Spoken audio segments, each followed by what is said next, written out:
je pars d'un véritable changement de personnalité. Hein. La personnalité rationnelle, elle avait du reste été très bien étudiée par un grand sociologue allemand qui s'appelle Norbert Elias, à qui nous devons beaucoup, et qui a fait au cours des années 30, il a fait une monumentale étude de sociologie historique sur l'évolution de la culture occidentale de l'époque médiévale à l'époque moderne. Et il a analysé l'extrême variété des enchaînements, des compétitions pour des avantages entre les chevaliers, les seigneurs, puis entre les bourgeois et les aristocrates, compétitions qui ont abouti à la fois à une société où s'installent des États souverains tout-puissants chez eux et où s'installe de façon dans les élites une psychologie rationnelle limitée.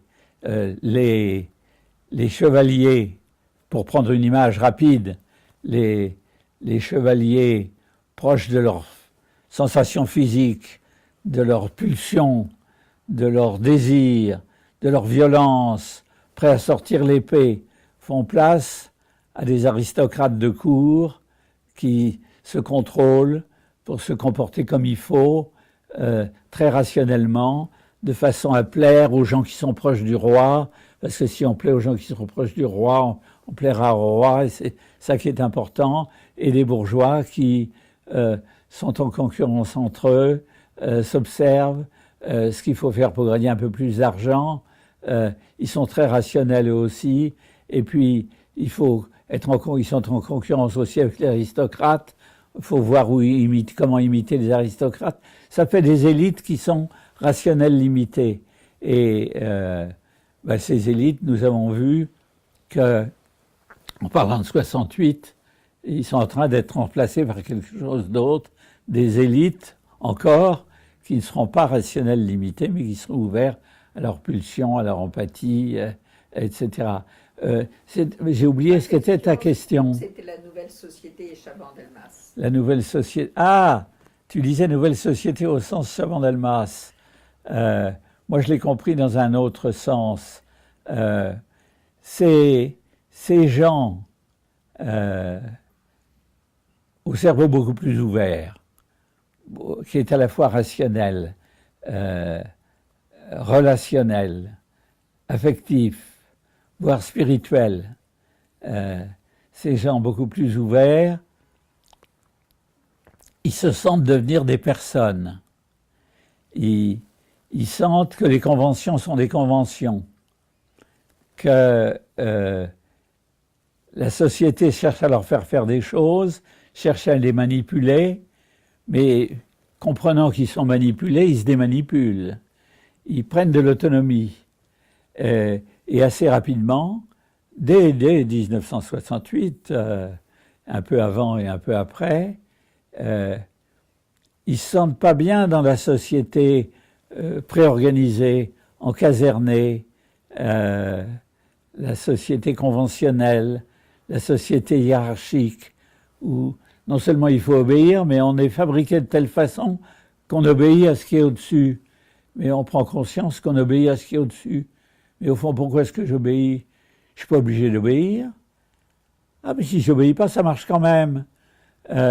Et ces découvertes font que, au cours des années 60 et surtout 70, 80, ces gens désertent la société préorganisée, conventionnelle, formatée, hiérarchique, et on coupe les liens avec une partie des gens avec qui on était, dont on était proche. On coupe les liens avec une partie de la famille, mais on se relie à des gens qu'on aime bien, qui vous plaisent. On se connecte, on se déconnecte, on se reconnecte, et à la place de la société en grand paquet commence à se former une société en réseau mouvant, en réseau qui bouge. Et c'est un changement prodigieux. Alors, les jeunes étaient sortis de façon éclatante, avaient commencé à sortir en 1968. Mais leurs parents vont plutôt sortir sur la pointe des pieds de la société en question. Sans drame. Mais il y a des gens qu'on ne voit plus, puis il y a des nouveaux gens qu'on voit et avec qui on se sent bien. Et alors ça, c'est le début de la formation d'un nouveau tissu social en réseau qui s'invente lui-même. Elle n'est pas faite d'en haut, cette société. Mes réseaux, ils ne me sont pas donnés d'en haut, comme c'était le cas avant, mais c'est moi qui vais me les faire. C'est de l'auto-organisation. Et là-dessus arrivent les nouveautés de l'informatique. Arrivent les ordinateurs portables, au lieu des grosses bécanes qui n'étaient que pour les spécialistes, les ordinateurs portables qu'on peut manipuler soi-même et qui peuvent se connecter les uns aux autres. Et cet apport de la société, la nouvelle société qui est en train de se former, appelle ces nouvelles technologies, et dès que ces nouvelles technologies sont là, elles accélèrent le mouvement de la société.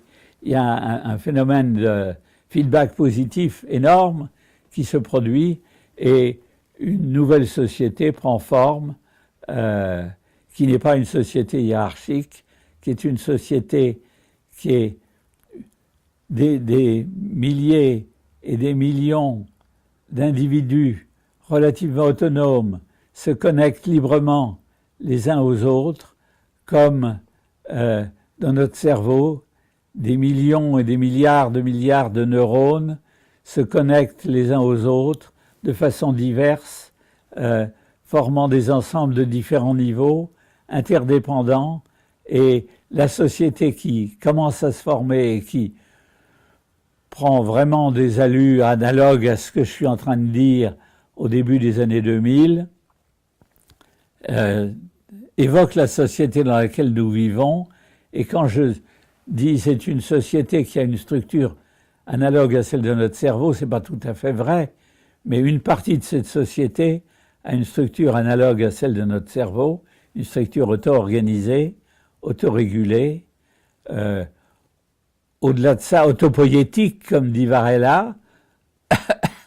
Elle n'est pas totalement comme ça parce qu'il reste des superstructures, des chefs, des gouvernements, des patrons, mais ils ne vont pas rester longtemps. Ils vont se faire assimiler, je pense, par la société en question. Ça, c'est l'orientation qui me paraît celle de la société dans laquelle nous sommes, société au développement de laquelle Sol travaille. Ça devrait évoluer dans ce sens-là. Tout est inscrit pour que ça évolue dans ce sens-là, mais ça pourrait aussi encore se casser la figure en matière sociologique. Rien n'est écrit d'avance.